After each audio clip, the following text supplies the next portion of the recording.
সম্মানিত উপস্থিত মুসলিম তাওহীদি জনতা, আসসালামু আলাইকুম ওয়া রাহমাতুল্লাহ। আজ দুঃখ ভারাক্রান্ত মন নিয়ে আপনাদের সামনে হাজির হয়েছি। আপনারা ইতিমধ্যে অবগত রয়েছেন, গাজায় ফিলিস্তিনিদের উপর ইসরায়েলি ইহুদি যে নৃশংস হত্যাযজ্ঞ চালাচ্ছে, বর্বরোচিত হামলা হচ্ছে, শিশু হত্যা, হাসপাতালে হামলা, শিক্ষা প্রতিষ্ঠানে হামলা, এমনকি আশ্রয় কেন্দ্র ও বৃদ্ধাশ্রম সহ সমস্ত জায়গায় তারা তাদের নিঃশর্ষ জঘন্য অপরাধ চালিয়ে যাচ্ছে।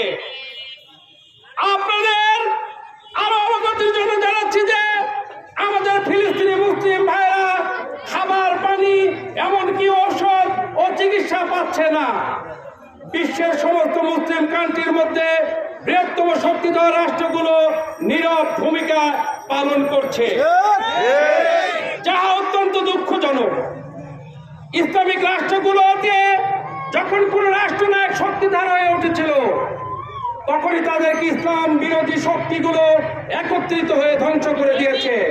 যেমন ইরাকের প্রেসিডেন্ট সাদ্দাম হোসেনকে হত্যা করা হয়েছে, লিবিয়ার প্রেসিডেন্ট মোহাম্মদ গাদ্দাফিকে হত্যা করা হয়েছে, আফগানিস্তানের ওসামা বিন লাদেনকে হত্যা করা হয়েছে, ইরানের সেনাপ্রধান সুলাইমানকে হত্যা করা হয়েছে, ইরানের প্রেসিডেন্ট ইব্রাহিম রাইসিকে হত্যা করা হয়েছে।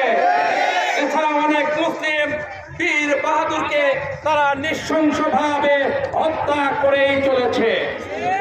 বিরোধী রাষ্ট্রগুলো ইহুদি তাণ্ডব চালানোর সহযোগিতা করছে, তাদের অস্ত্র যোগান দিচ্ছে, খাদ্য সহায়তা করছে, এমনকি অর্থ সহযোগিতা করছে।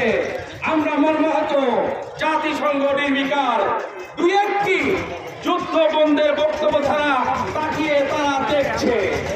আমরা বিশ্বের সকল মুসলিম রাষ্ট্রের, সবাইকে একটু থামার জন্য অনুরোধ করছি, আমরা বিশ্বের সকল মুসলিম রাষ্ট্রের মুসলমান ভাইদের বলতে চাই, আপনারা একতাবদ্ধ হয়ে ইসরায়েলি ইহুদিদের সকল পণ্য বয়কট করে তাদের অর্থনৈতিক সহযোগিতা বন্ধ করে দেন।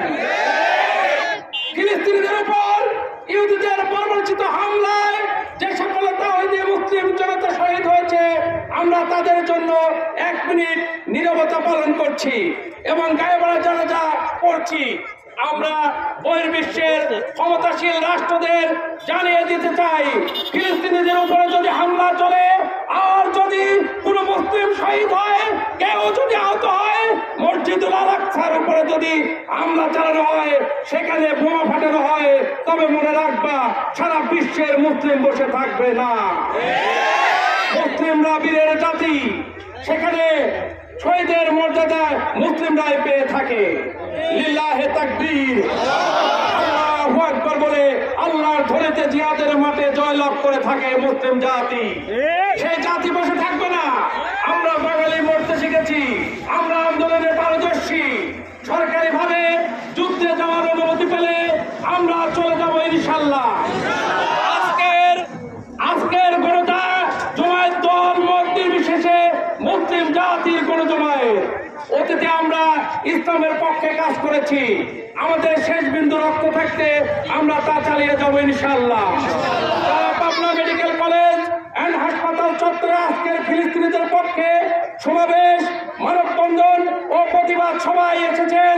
আমি আমার পক্ষ থেকে, হিমায়তপুরবাসীর পক্ষ থেকে ধন্যবাদ, অভিনন্দন জানাচ্ছি। সেই সাথে বজ্রকণ্ঠে আওয়াজ তুলুন, লিল্লাহে তাকবীর, লিল্লাহে তাকবীর, ফিলিস্তিন, ফিলিস্তিন, ফিলিস্তিনের রক্ত, ফিলিস্তিনের রক্ত, শক্ত হাতে অস্ত্র ধরো, শক্ত হাতে অস্ত্র ধরো, মসজিদুল আল আকসা রক্ষা করো, মসজিদুল আল আকসা রক্ষা করো।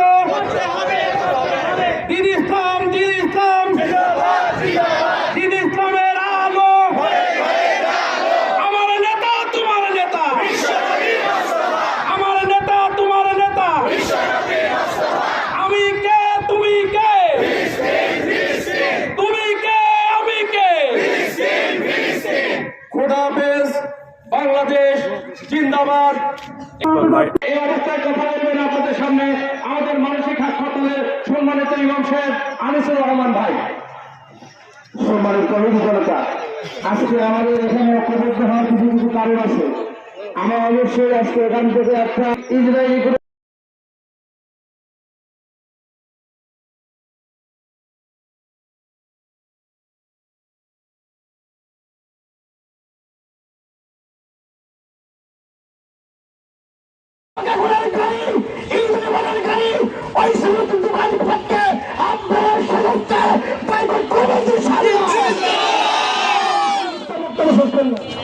এবারে বোদের হাটের সম্মানিত ইমাম সাহেব 1 মিনিট করে আপনারা একটু দেন না প্লিজ।